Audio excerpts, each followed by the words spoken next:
Welcome to Sports Talk Chicago. Alongside Sam Olbur, I'm Matt Cozzi. As we fill in for John Z, producer John Meadows is at the controls back at the metal shop in Oak Brook. And Sam and I can be heard every weekday over at Locked On Cubs on YouTube and everywhere you get your podcast. Great opportunity to fill in for John this week. And shout out to all of the great affiliates on the Sports Talk Chicago network. Really impressive what John has built. We are on the radio right now, 101.1 Peoria Sports Radio, 98.3 The Life, WKAN 1320 AM and 101.3 FM, 105.5 The Ticket, Cities 92.9, and on TV on ACTV and WJOB Jed TV. On today's show, we're going to be talking Bears, Big Ten basketball, and a lot more. And then really excited to welcome our guest, Cole Wright from the Marquee Sports Network, as Cole will be here to talk all things Cubs. And maybe we sneak in a Bears question or two to him as well. And Bears is where we're going to start today's episode. But before that, Sam, excited to have this opportunity as a duo, and let's get our Sports Talk Chicago on. Yeah, I think you pretty much nailed the intro, man. So let's get to my wheelhouse, which is not that, and talking a little sports. Bears coverage right now, mostly surrounding Justin Fields not being traded yet, but also the free agent frenzy, I think, has been suspect at best. We all assumed, and perhaps assumed wrongly, that the Bears were going to trade Fields before the beginning of free agency this week. And as we sit here to record, Fields is still on the Bears roster. And I think he's on the roster because the Bears think he's a starting quarterback, whether it's for them. Well, whether it's for them or another team. Mm-hmm. So, Sam, here are two scenarios that I want you to respond to. Either the Bears' price for a Fields trade has not been met, or they are genuinely still deciding whether he or Caleb Williams will be the quarterback this year and beyond. What do you think? Can I add a third scenario, please? Please. Nobody wants him. I don't buy that. I do. What do you mean you don't buy that? I think that's a cop-out. Okay, well, let's look at the quarterback market here. Gardner it's a Minshew. Musical chairs. I get it. Gardner Minshew was taken. Russell Wilson's going to Darnold. Pittsburgh. Sam Darnold, Kirk Cousins. All these quarterback hungry teams, they could have gotten Fields for less. Maybe, I guess, technically, to your point, the Bears has a high price. I think Ryan Poles thought he would get a third-round pick for Justin Fields. I don't think that's a high price, but clearly the rest of the league and the quarterback market and their actions are showing you that Justin Fields is not really highly regarded. And there's been plenty of people throughout the football realm that I've spoken to that echo that. This is somebody that, shows flashes, but flashes don't win football games. And, for some reason you have this weird, allegiance to Justin Fields. I don't think Justin Fields will be on the Bears. I don't think he will be on the Bears in September. I think the decision is absolutely 100% made that Caleb Williams will be the quarterback for this team, and Ryan Poles is just trying to find a way to get some value back to the for Fields as a diminished prospect. The only thing we know for sure is, for whatever reason, Ryan Poles hasn't traded Fields. He hasn't traded Fields because 31 other teams don't want him. Even Mac Jones got traded this week, player. Even Mac Jones got traded. For the value that he's asking for, to your original point, obviously not. I don't buy this whole... I don't think it's that obvious. I don't buy Fields staying on the team and they draft Caleb Williams. That's only going to bring more distractions. That's not the way you bring in a young stud prospect with both of them on the roster. Correct. Oh, that'd be terrible.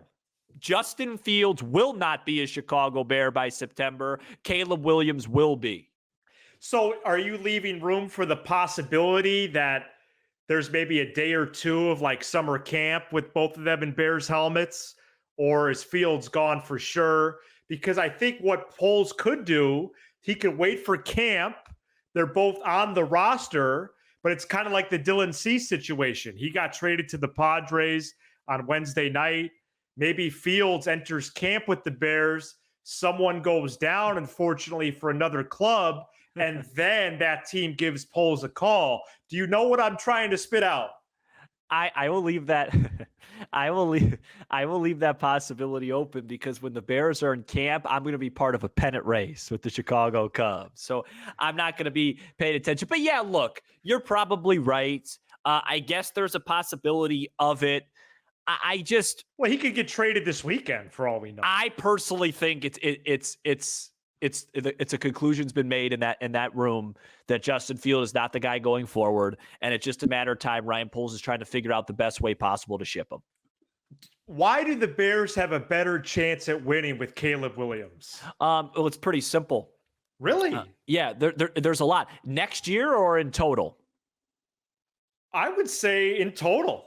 Well, the first thing, not just the 1 year, right? Well, the first thing is I think right now, as it stands, I think Caleb Williams is a better quarterback. I think he's a better decision maker. I think he sees the field better. When you look at when you look at the future of it, Matt, you're getting an ability to reset the quarterback clock with the contract. And the Bears are good at doing that. Go ahead. Justin Fields is going to be due some real serious money pretty soon. Sure. This gives you the opportunity to rewind it back a little bit. The risks are obvious. If he's not ready to play and he's not good, and you have a really good defense around him and a really good roster, they do have a good defense, and he's the one holding you back, yeah, that's going to be frustrating. But I think Justin Fields, his ceiling as a quarterback, it's been 3 years, and I don't see it. I just don't see it. I think he may be fine somewhere else. This idea, he might turn into an MVP candidate.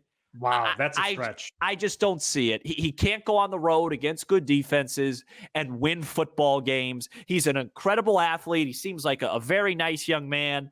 I just don't think that he is a franchise quarterback, and I think there's a better chance that Mr. Williams is. Well, and Poles went on the record a couple weeks ago. He said, we're going to do right by Justin Fields. And then, of course, on the airwaves, they say, Fields is going to the Falcons for sure. Meanwhile, the Falcons always wanted Kirk Cousins. Because Kirk Cousins is a better quarterback than Justin Fields. Right. Then don't kick the can down the road. We can't just assume that Fields was going to the Falcons. Here's my deal. I thought he was going to Pittsburgh, actually, and that was wrong. Well, that was debunked pretty early. They rather have Russell Wilson. Russell Wilson, who's 77 years old this August. I do think the Bears are going to move on from Fields and get Caleb Williams. Okay. But if Poles decides to trade down, load up on picks. No. Keep Fields, but add impact offensively, especially at center and receiver, I would get behind that. I would. Well, that's why Dunze or Harrison or Joe Alt. Well, all these fine free listeners. Agent market still got a few names. Well, thankfully, if they build around Fields, I'm not going to be that discouraged. I'm not. He's not good enough, Matthew. He's not good enough. He got done dirty. Why? Because I'll tell you why. Why did he get done dirty? Because, the offensive line's this. Did not bring in an offensive head coach. He brought in this Matt Eberflus, man. Well, so Matt Eberflus is still the coach. Right, and that's a problem too. So if you keep him, it's going to be the same thing. Some amazing runs, some amazing throws, but overall, when you're playing big games against big opponents like Lambeau Field and like Cleveland last year or at Minnesota, so you're going to look up stadiums. He's not good enough.